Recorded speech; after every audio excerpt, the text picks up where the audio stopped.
zoru 22. juna 1941. godine nacistička Njemačka pokrenula je operaciju Barbarossa, najveću invaziju u istoriji čovječanstva.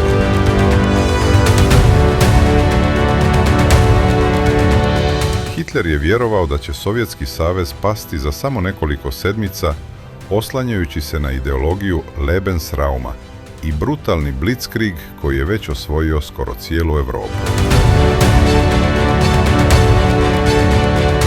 U napadu je učestvovalo više od 3 miliona vojnika, hiljade tenkova i aviona, 3 ogromne armijske grupe, sjever, centar i jug.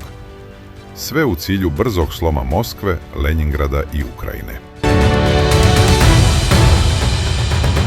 U prvim nedeljama njemačke kolone su napredovale nevjerovatnom brzinom, zarobljavajući milione sovjetskih vojnika i probijajući se stotinama kilometara u unutrašnjost. Ali sovjetski otpor nije slomljen.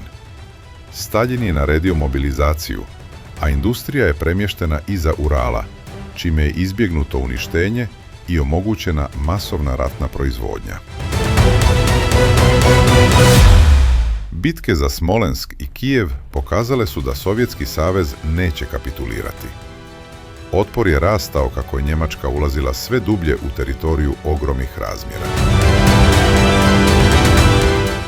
Kako se približila Moskvi, njemačka vojska prvi put u ratu osjetila je zimu i logistički slom.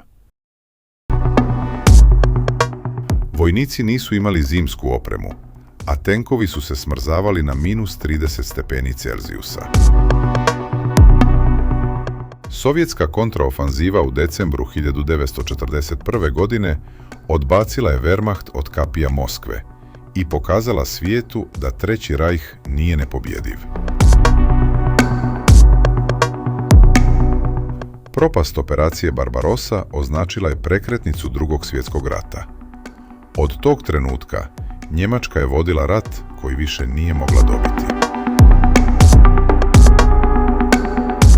Istok je postao poprište najkrvavijeg fronta u istoriji, a Barbarossa je ostala simbol ogromnih ambicija, strašnih zločina i katastrofalnih strateških grešaka koje su odredile sudbinu svijeta.